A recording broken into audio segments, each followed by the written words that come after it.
क्या हुआ जब अचानक से अयोध्या में राम लल्ला की मूर्ति स्थापना के दौरान प्रकट हुए साक्षात हनुमान जी। यह नज़ारा देख वहां खड़े सभी लोग धन्य धन्य हो गए, सभी के रोंगटे खड़े हो गए। आज की वीडियो में एक बहुत बड़े चमत्कार की जानकारी आपको देने वाले हैं, जो हाल ही में अयोध्या राम मंदिर में हुआ है। दोस्तों, आगे बढ़ने से पहले अगर आप एक सच्चे राम भक्त हैं तो वीडियो को लाइक करके कमेंट बॉक्स में जय श्री राम ज़रूर लिखें। दोस्तों, ऐसा कहा जाता है जहां पर भी राम कथा होती है वहां पर जो सबसे पहले आते हैं और कथा समाप्त होने के बाद सबसे अंत में जाते हैं, वे हमारे प्रिय हनुमान जी होते हैं। यानी कि जब भी और जहां भी प्रभु श्री राम से जुड़ा कोई भी कार्यक्रम होता है वहां हनुमान जी ज़रूर होते हैं। अब आने वाली 22 जनवरी को इस देश का सबसे बड़ा दिन आने वाला है, जहां बरसों का संघर्ष रंग लाने वाला है और हमारे कार्य सेवकों का बलिदान भव्य राम मंदिर के रूप में हमें देखने को मिल रहा है। ऐसे में आगामी 22 जनवरी को होने वाली प्राण प्रतिष्ठा से पहले अयोध्या में कई सारे चमत्कार देखने को मिल रहे हैं। लेकिन अब जब इतना बड़ा प्राण प्रतिष्ठा का समारोह अयोध्या में होने जा रहा है तो इस बात की तो गारंटी है कि किसी न किसी रूप में हनुमान जी वहां पर जरूर मौजूद होंगे। और वही एक बड़ा चमत्कार अब अचानक से अयोध्या में देखने को मिला है। 22 जनवरी को होने वाले बहुप्रतीक्षित कार्यक्रम से पहले अयोध्या में 7 दिन के वैदिक अनुष्ठान शुरू हो गए हैं। जैसे जैसे प्राण प्रतिष्ठा का दिन नजदीक आ रहा है, राम भक्तों की उत्सुकता बढ़ रहा है। करीब 500 साल बाद राम लल्ला का गृह प्रवेश हुआ है। भारी सुरक्षा के बीच मूर्ति मंदिर परिसर में लाई गई। हनुमान घड़ी के सामने सैकड़ों श्रद्धालु सड़क के दोनों तरफ खड़े रहे। भारी पुलिस बल और दर्जनों गाड़ियां मूर्ति वाले ट्रक के साथ चलती रहीं। मौके पर मौजूद श्रद्धालु इस मौके पर भावुक हो गए। जैसे ही मूर्ति को राम मंदिर में लाया गया, सभी लोग एक स्वर में प्रभु राम का जय घोष करने लगे। प्रभु राम अपने आंगन में पहुंच गए। राम लल्ला की मूर्ति को गर्भगृह में स्थापित किए जाने की प्रक्रिया चालू है। इसी बीच अरुण योगीराज ने जो 51 इंच की मूर्ति घड़ी है उसे मंदिर परिसर के अंदर लाया गया, जिसका वजन 150 से 200 किलो है। राम लल्ला की मूर्ति को गर्भगृह में बने आसन पर रख दिया गया। कारीगरों ने मूर्ति को आसन पर खड़ा किया। इस प्रोसेस में 4 घंटे लगे। लेकिन इस पूरी प्रक्रिया के दौरान एक सबसे बड़ा चमत्कार ये दिखा कि जब कार्यशाला से राम मंदिर में ट्रक के माध्यम से राम लल्ला की मूर्ति लाई जा रही थी, तब पूरे मार्ग में ट्रक के साथ साथ एक बंदर चलता हुआ दिखाई दिया। जिस जिस दिशा में ट्रक जाता वह बंदर भी उस दिशा में साथ चलता रहता। सभी भक्त यह दृश्य अपनी आंखों से देख रहे थे और उस बंदर को साक्षात हनुमान जी का अवतार मान रहे थे। जय श्री राम जय हनुमान के जयकारे लग रहे थे और जब क्रेन की सहायता से राम मंदिर परिसर में राम लल्ला की मूर्ति को उतारा गया है तो गौरतलब बात यह है कि वह बंदर उस समय भी वहां पर मौजूद था। और जब सभी मजदूरों की सहायता से मूर्ति को गर्भगृह के अंदर खड़ा किया जा रहा था तो वह बंदर राम लल्ला की उस मूर्ति को ऐसे निहार रहा था मानो साक्षात श्री हनुमान जी वहां उपस्थित हों। ऐसा कहा जा रहा है मंदिर में पहली बार राम लल्ला की मूर्ति स्थापित करने के पश्चात वह बंदर अचानक ही कहीं अंतर्ध्यान हो गया। इसी चमत्कार पर सभी राम भक्त कमेंट बॉक्स में जय श्री राम जय हनुमान जरूर लिखें। अब दोस्तों, आप सभी के मन में एक सवाल जरूर आ रहा होगा, आखिर राम मंदिर के गर्भगृह में इस नई मूर्ति को स्थापित किया जाएगा तो आखिर राम लल्ला की उस मूर्ति का क्या होगा जो 1939 में मस्जिद के गुंबद के नीचे से प्रकट हुई थी।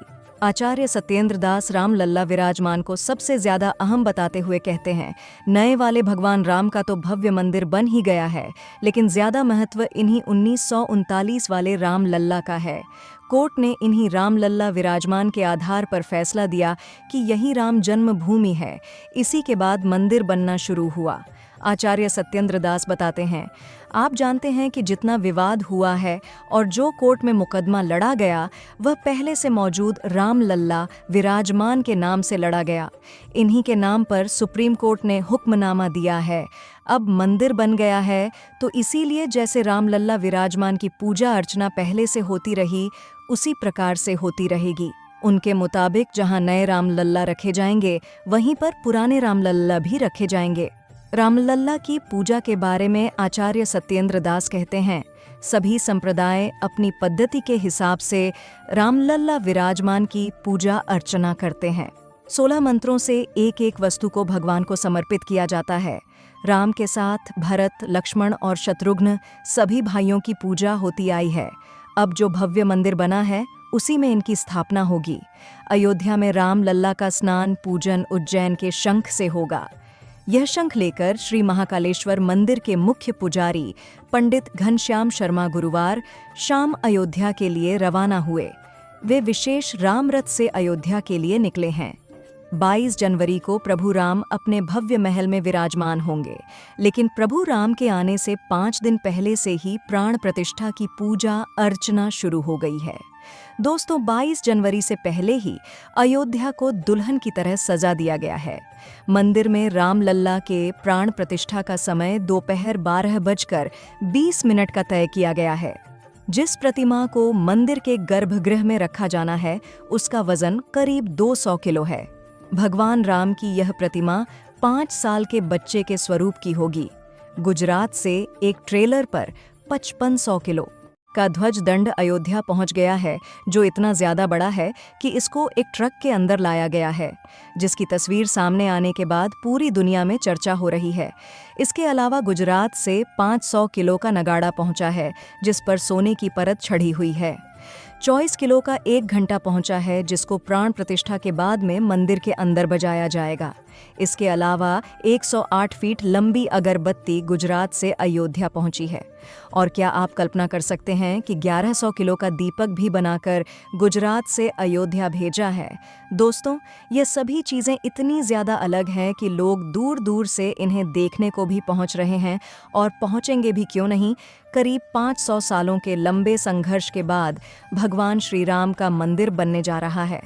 मंदिर के यज्ञ के लिए राजस्थान से 650 किलो देसी गाय का घी भी मंदिर में पहुंच गया है। वहीं पर नेपाल की जनकपुरी से अयोध्या के लिए एक साथ 500 से ज्यादा टोकरी में उपहार बांधकर जनकपुरवासी अयोध्या ला रहे हैं। हर राम भक्त को इस दिन का लंबे समय से इंतजार था। अयोध्या में 22 जनवरी से लेकर 25 मार्च तक कई खास कार्यक्रमों का आयोजन किया जाएगा। इस बीच मंदिर के गर्भगृह के निर्माण का काम 24 घंटे चल रहा है।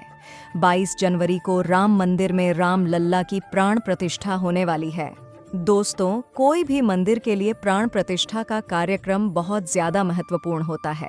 दोस्तों, सनातन धर्म में किसी भी मूर्ति के लिए प्राण प्रतिष्ठा बहुत महत्वपूर्ण होती है। प्राण प्रतिष्ठा मूर्ति स्थापना के समय किया जाता है। किसी भी मूर्ति की स्थायी समय उस प्रतिमा रूप को जीवित करने की विधि प्राण प्रतिष्ठा कहलाती है। प्राण शब्द का अर्थ जीवन शक्ति और प्रतिष्ठा का अर्थ स्थापना होता है। ऐसे में प्राण प्रतिष्ठा का अर्थ जीवन शक्ति की स्थापना करना या देवता को जीवन में लाना होता है। बिना प्राण प्रतिष्ठा के कोई भी मूर्ति पूजा के योग्य नहीं मानी जाती है। मान्यता है कि प्राण प्रतिष्ठा के जरिए मूर्ति में जीवन शक्ति का संचार होता है और वह मूर्ति देवता के रूप में बदल जाती है। अर्थात अब साक्षात प्रभु श्री राम अयोध्या राम मंदिर में निवास करने वाले हैं।